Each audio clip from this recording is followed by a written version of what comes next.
Assalamualaikum warahmatullahi wabarakatuh. Kami dari kelompok 4 beranggotakan Wulan Selviana 185231098, Arifah Zaitun 185231165. Di sini kami akan mereview jurnal internasional dengan tema analisis laporan keuangan perbankan syariah. Jurnal yang pertama berjudul Analysis of Islamic Banking Financial Performance Before, During, and After Global Financial Crisis, yang artinya analisis kinerja keuangan perbankan syariah sebelumnya, selama, dan setelah krisis keuangan global.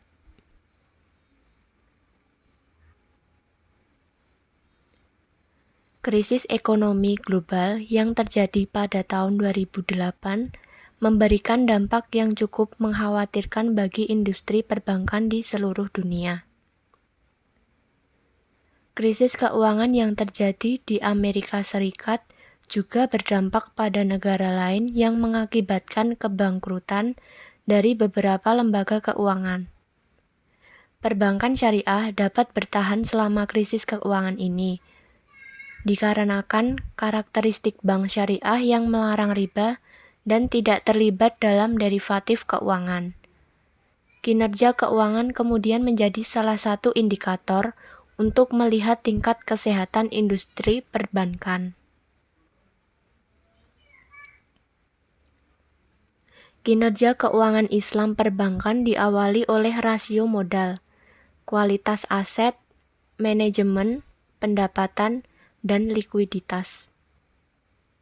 Kinerja keuangan merupakan salah satu indikator efisiensi industri perbankan dan digunakan untuk menganalisis tingkat kesehatan lembaga keuangan.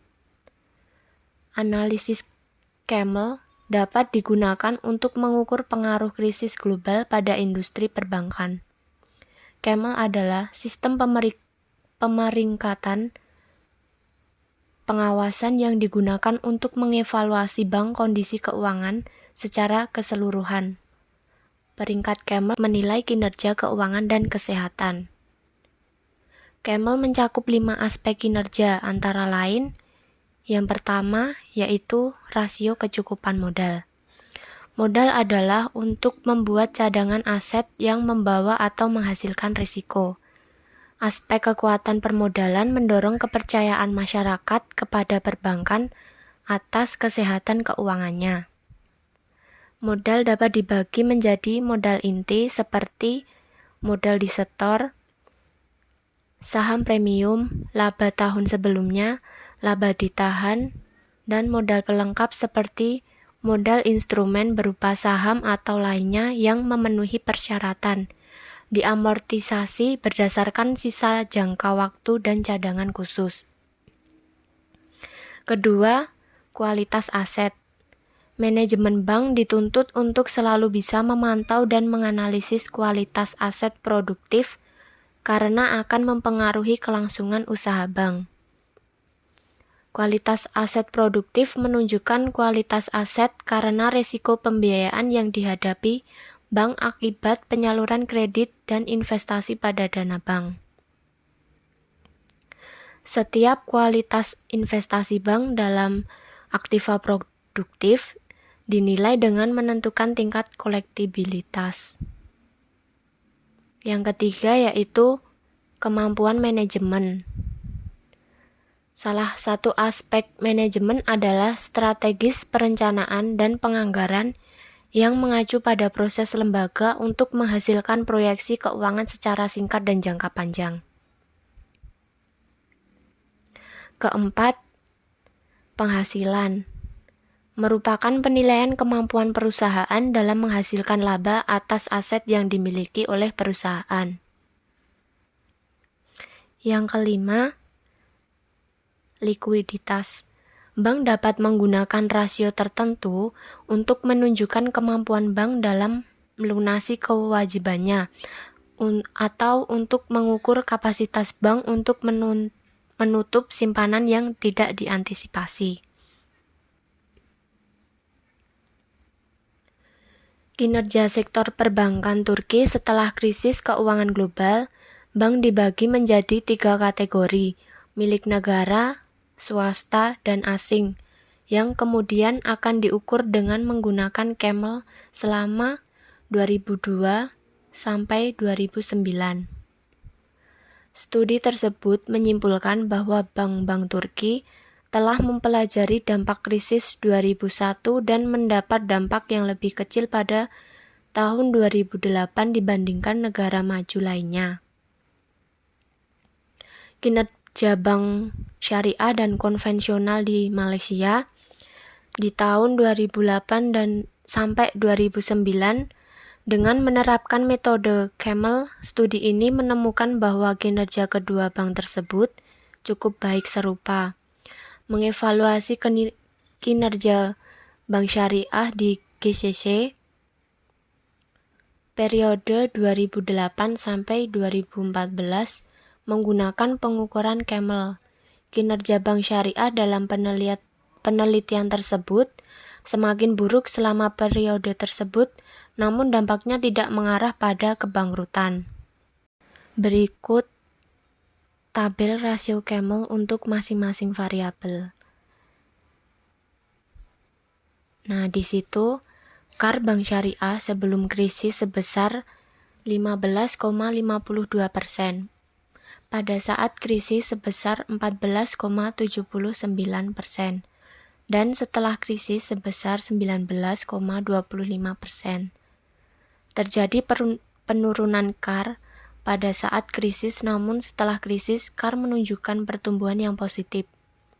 Yang mencerminkan kondisi tersebut, kemampuan bank syariah untuk meningkatkan modalnya. Hal ini menunjukkan bahwa kinerja bank syariah ditinjau dari segi modal bisa pulih dengan cepat. Nilai NPF memiliki kecenderungan menurun selama periode tersebut. Sebelum krisis, NPF adalah 4,49% dan turun ke 3,84%. Selama krisis dan setelah krisis adalah 2,18%. Hal ini menunjukkan bahwa pembiayaan bermasalah pada bank syariah adalah bahkan lebih rendah setelah krisis.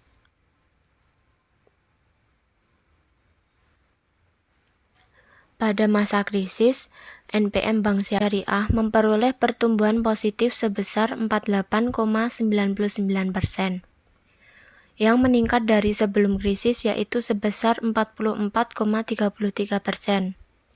Pasca krisis, NPM bank syariah melakukan pertumbuhan positif sebesar 56,36%, meningkat dari masa krisis sebesar 48,99%. Pertumbuhan positif menunjukkan bahwa kemampuan manajemen bank untuk mengidentifikasi, mengukur, memantau, dan mengendalikan risiko yang melekat pada seluruh aktivitas bank. Penjaminan kondisi keuangan yang lebih efisien.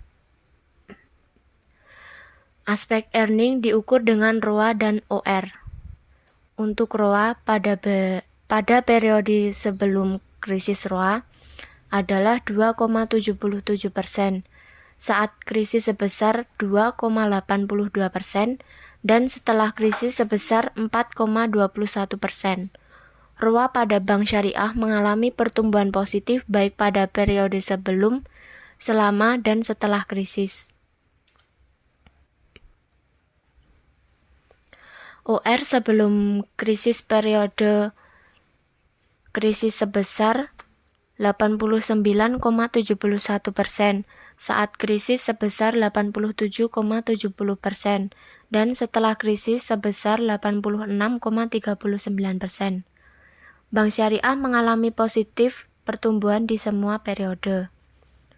Rasio pertumbuhan yang positif menunjukkan bahwa biaya operasional yang dikeluarkan oleh bank untuk menjalankan kegiatan usaha utama seperti biaya bunga, biaya pemasaran, biaya tenaga kerja, dan biaya operasional lainnya adalah semakin efisien meskipun terjadi krisis ekonomi global.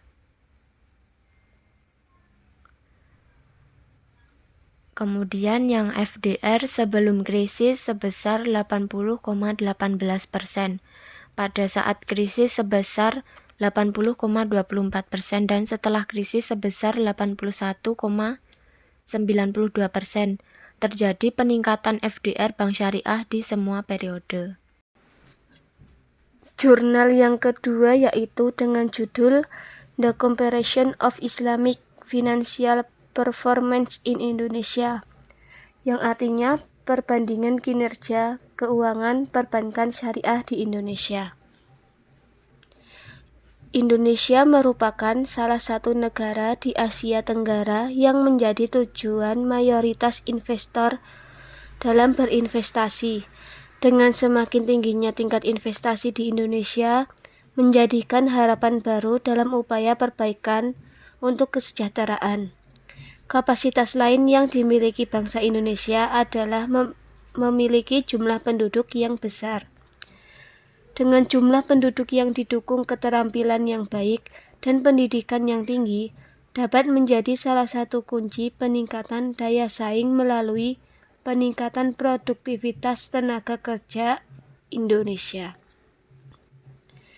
Oleh karena itu, pemerintah dan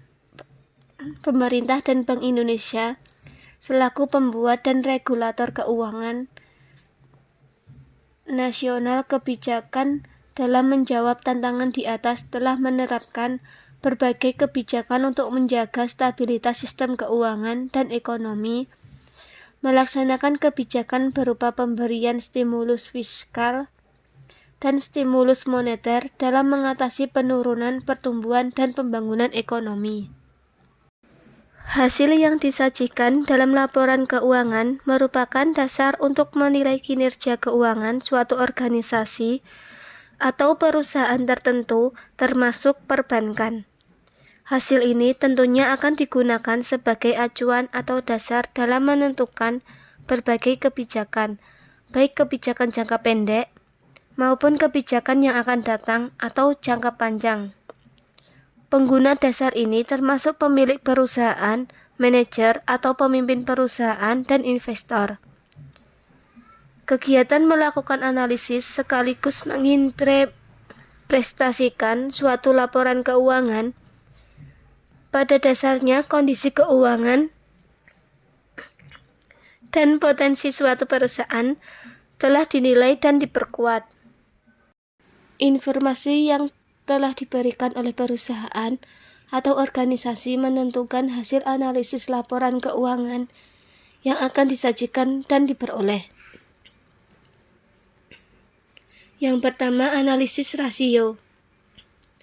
Analisis rasio merupakan salah satu bentuk atau gambaran dari aplikasi dan tampilan informasi akuntansi yang berhubungan langsung dengan kepentingan dan tujuan pengguna yang bersumber dari publikasi, laporan keuangan, pernyataan dalam melihat dan menganalisis kinerja organisasi atau perusahaan, terutama dalam dilihat dari tingkat kesehatan keuangannya.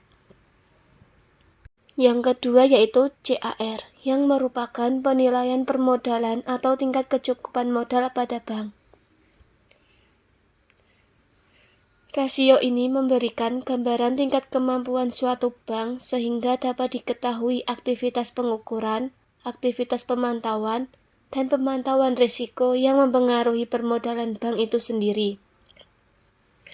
Yang ketiga yaitu profitabilitas, yang merupakan salah satu indeks atau parameter yang cocok untuk mengukur kinerja perbankan. Secara umum, parameter profitabilitas ada ROA, ROE, FDR, dan NPF.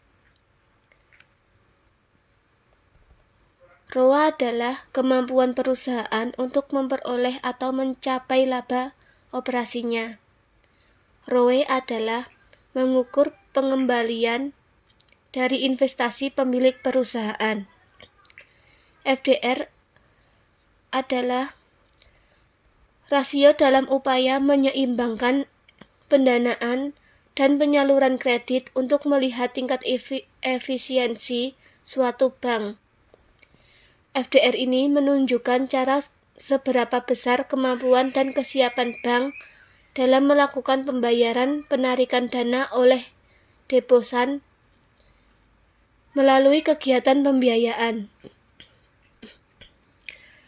Yang terakhir yaitu NPF adalah kolektibilitas bank dalam rangka mengembalikan seluruh pembiayaan yang telah dikeluarkan kepada pelanggannya sampai lunas. NPF ini sangat mempengaruhi pengendalian biaya dan mempengaruhi setiap kebijakan pada setiap pembiayaan yang akan dilakukan. Dalam kondisi tertentu, NPF dapat memiliki efek yang merugikan jika NPF tersebut besar. Dan syariah adalah kegiatan operasional perbankan yang tidak berdasarkan bunga sebagai sistemnya, dengan upaya utama yang dilakukan dalam bentuk pembiayaan dan berbagai layanan perbankan dengan berpegang pada syariah sebagai prinsipnya. Perkembangan signifikan dari keuangan Islam. Sebenarnya, sistem itu sudah dilakukan sejak lama. Bahkan sistem itu dilakukan sebelum pemerintah melakukan berbagai upaya resmi untuk meletakkan berbagai dasar hukum operasional yang digunakan secara formal. Padahal teori tersebut mengatakan bahwa prinsip syariah dijadikan sebagai pedoman pelaksanaan perbankan syariah kegiatannya. Namun, dalam prakteknya hanya sebagian kecil yang menjalankannya. Maknanya sebagian besar sama atau hampir sama seperti perbankan konvensional. Hal ini juga diperkuat dengan banyaknya perbedaan atau bahkan perdebatan antar pakar di bidang ekonomi syariah terkait dengan keadaan perbankan syariah. Kegiatan di lapangan dibahas dan dianalisis dalam Handbook of Islamic Banking. Oleh karena itu, diperlukan keseriusan, keserasian, dan kebersamaan antara akademisi, ulama, dan para praktisi dalam membumikan perbankan syariah khususnya di Indonesia. Hal tersebut dimulai dari meningkatkan kajian tentang teori dari waktu ke waktu, sosialisasi, dan implementasi sehingga nantinya kegiatan operasional tersebut dilaksanakan benar-benar sesuai dengan prinsip-prinsip hukum Islam. Dengan kata lain, ada kesamaan antara teori perbankan syariah yang dikembangkan dengan praktik menjalankan kegiatan bisnis. Sebanyak 10 bank yang diantaranya BSM, BMI, BNI Syariah, Bank Mega Syariah, Bank Victoria Syariah, Bank Panin Syariah, Bukopin Syariah, BJB Syariah, BRI Syariah, dan BCA Syariah. Hasil analisis CAR berdasarkan tabel di atas menunjukkan nilai T minus 0,549 dengan signifikasi tingkat 0,584 karena signifikasinya lebih besar 0,05, maka berarti tidak ada perbedaan CAR pada 10 bank syariah sebelum ditetapkan atau diimplementasikan oleh MEA. Pada rasio CAR, kinerja sebelum MEA memiliki rata-rata 17,54, lebih kecil dibandingkan dengan rata-rata yang disepakati untuk diterapkan oleh MEA yang adalah 17,86%. Berdasarkan ketentuan BI sebagai bank sentral di Indonesia, standar CAR yang baik adalah 8%. CAR perbankan syariah di Indonesia sebelum pelaksanaan dan penyelesaian pelaksanaan MEA dalam kondisi yang masih ideal. Perbankan syariah di Indonesia sebelum AEC atau setelah AEC dan disetujui oleh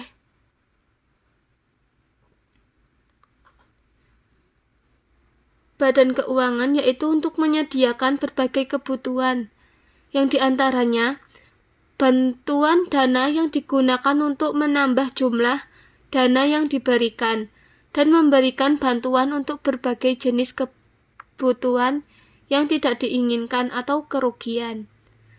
Hasil analisis ROA berdasarkan tabel di atas menunjukkan besarnya nilai T yaitu 1,100 dengan tingkat signifikasi 0,276. Karena signifikasinya lebih besar dari 0,05, maka berarti terdapat perbedaan ROA pada 10 perbankan syariah sebelum penerapan dan setelah penerapan MEA.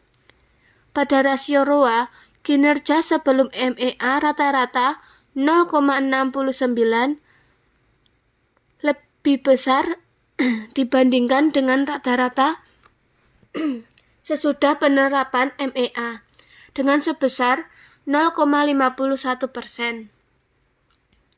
Sehingga kinerja perbankan syariah di Indonesia sebelum diterapkannya MEA memiliki kemampuan yang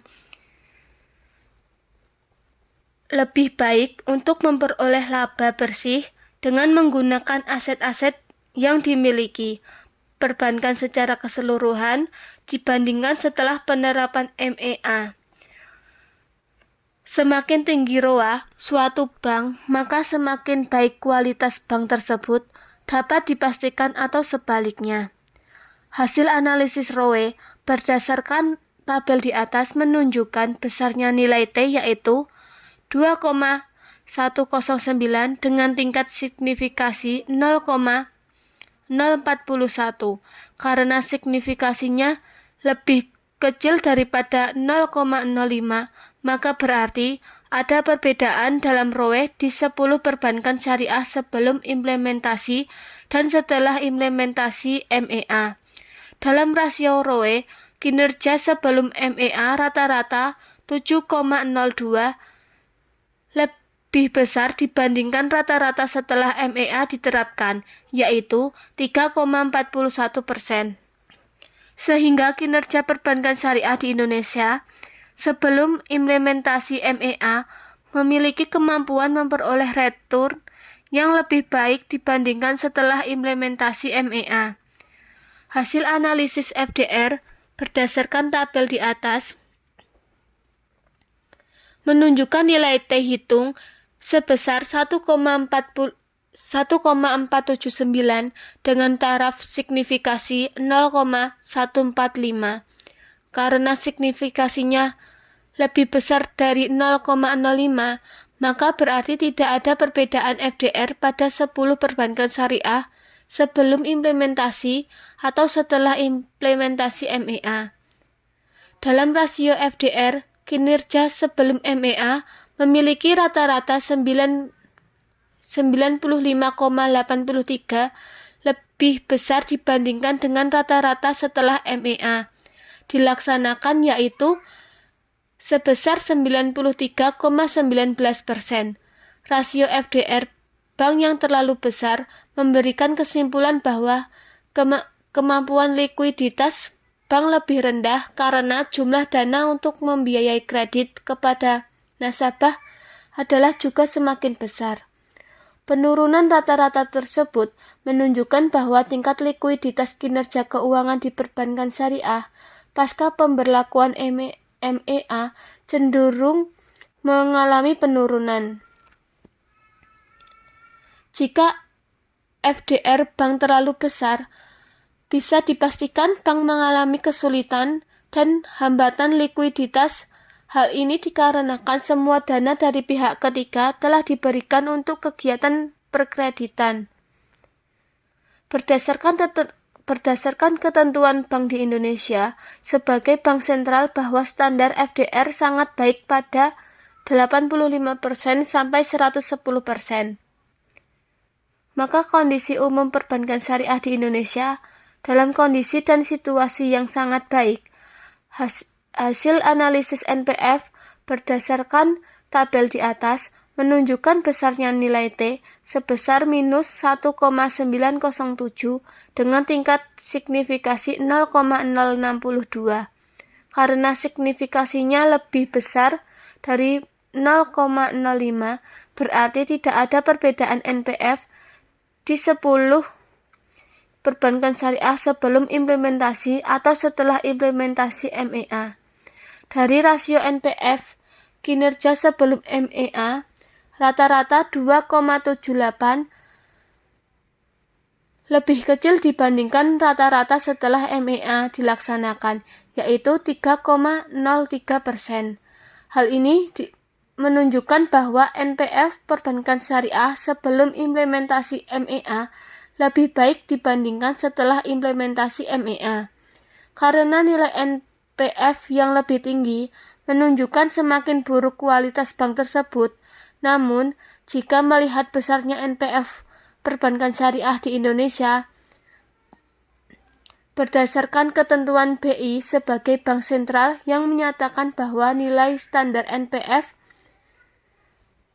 yang baik di bawah 5%, maka kualitas NPF perbankan syariah di Indonesia masih dalam kondisi ideal. Rendah NPF suatu bank menggambarkan kondisi dunia usaha secara umum dapat berjalan dengan baik dan lancar, sehingga pelaku usaha dapat mengembalikan pinjaman dari bank yang digunakan sebagai modal usaha. Sekian dan terima kasih review dari kelompok 4. Apabila ada salah kata, kami mohon maaf. Wassalamualaikum warahmatullahi wabarakatuh.